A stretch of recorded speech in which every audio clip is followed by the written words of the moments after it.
Est-ce que le timing est encore bon sur Dassault Aviation? C'est ce qu'on va regarder ensemble dans cette vidéo. Pensez à vous abonner à la chaîne, activer la cloche si ce n'est pas déjà fait. On commence tout de suite avec le cours de Dassault Aviation. On est quasiment au plus haut. Allez, on est à 10%, 10-15% du plus haut. Donc ça commence à être un peu cher. Est-ce qu'il y a encore du potentiel sur l'action? On va aller regarder ça ensemble.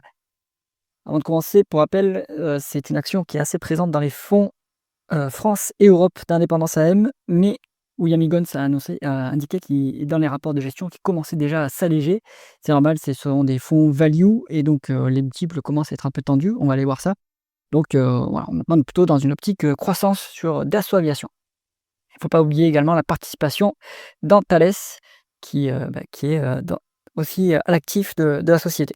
Niveau croissance, là on voit déjà que ça y est, c'est la reprise, hein. On a passé la purge de 2022-2024 et là maintenant on est à 29% sur les 12 derniers mois à décembre 2024. Donc ça y est, le carnet de commandes commence à être délivré. La médiane c'est 7%, donc c'était pas énorme. Un peu d'acquisition à signaler, mais rien de très important vu la market cap.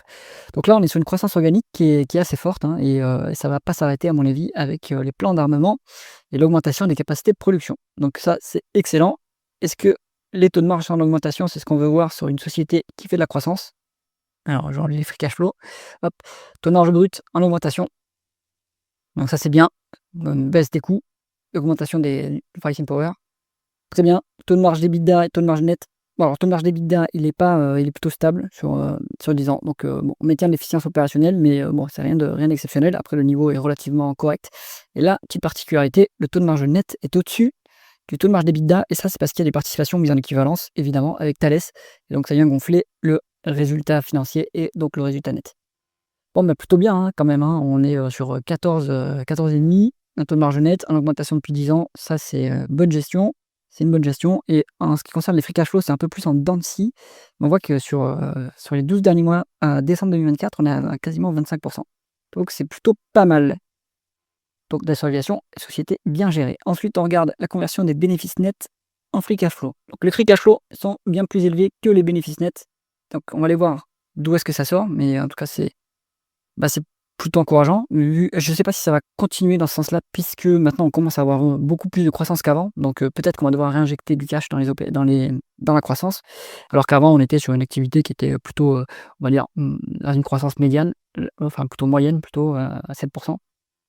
Là, ça s'accélère, donc on va voir si les free cash flow restent à ce niveau-là. Est-ce que le BFR est négatif? Il est négatif sur Dassault Aviation. Ça, c'est excellent. Donc, ce sont les clients qui financent les opérations. On est sur est-ce que la variation du BFR est de plus en plus négative? Oui, c'est le cas en plus, hein, donc ça a de plus en plus s'améliorer ici, donc ça, c'est encore mieux.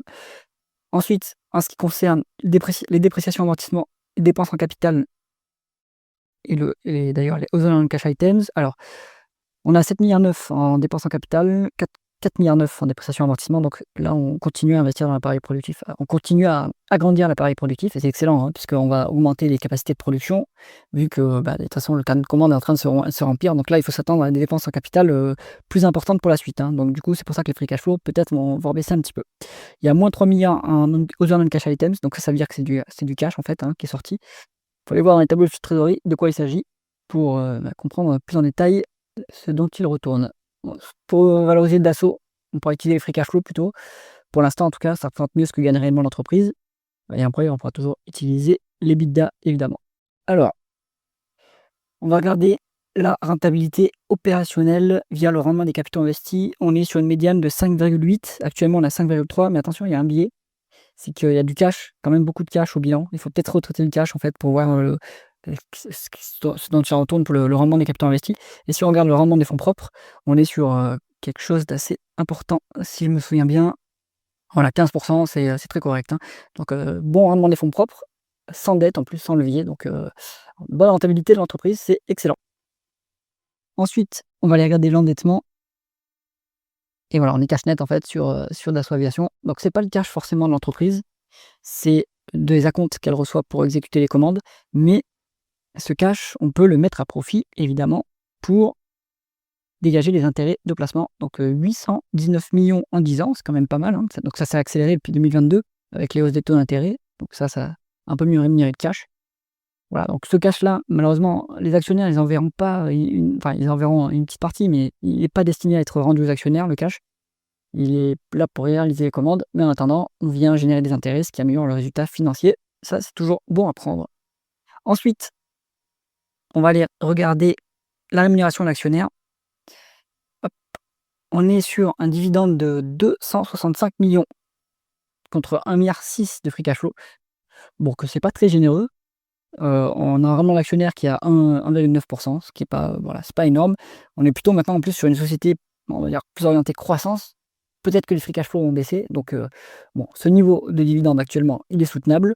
Il n'est pas hyper généreux parce que la valorisation commence aussi un peu à se tendre, hein, mais il y aura un peu de marge pour l'augmenter un petit peu. Bon, je pense que de toute façon, c'est pas l'optique du management d'augmenter le dividende pour l'instant. On est plutôt sur un dossier ici, maintenant orienté, croissance, hein.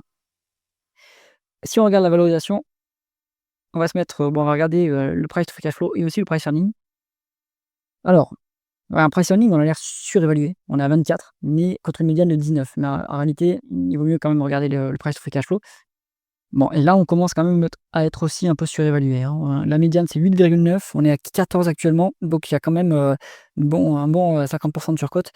Voilà, donc ça sera la conclusion du dossier sur, Dassault Aviation.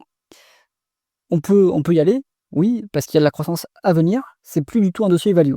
Il était dans les fonds d'Indépendance AN parce que c'était un dossier value il y a 3 ans. Dassault était moins valorisé que son cash et que sa participation dans Thales. Maintenant, ça, c'est terminé. On est plutôt maintenant sur un dossier qui est orienté, croissance. Après, c'est un secteur, moi, je m'aventurerai pas dans ce secteur-là parce que le secteur de la défense, c'est un peu compliqué avec, les États qui sont, au milieu. Maintenant, évidemment, il y a une tendance de long terme, malheureusement, si on peut dire, mais en tout cas, heureusement pour l'entreprise, il y a une tendance de long terme. Du coup, ça va tirer le cours, ça va tirer la croissance. Maintenant, ça devient un peu, on va dire, spéculatif parce que ça va dépendre de la capacité à l'entreprise de délivrer les commandes qu'elle a engrangées. Donc, il va falloir surveiller les dépenses en capital, l'augmentation de la production et voilà ce que délivre l'entreprise pour voir comment évolue le cours par la suite. J'espère que cette vidéo vous intéressait. Si c'est le cas, mettez un pouce vers le haut et pensez à vous abonner à la chaîne. À bientôt.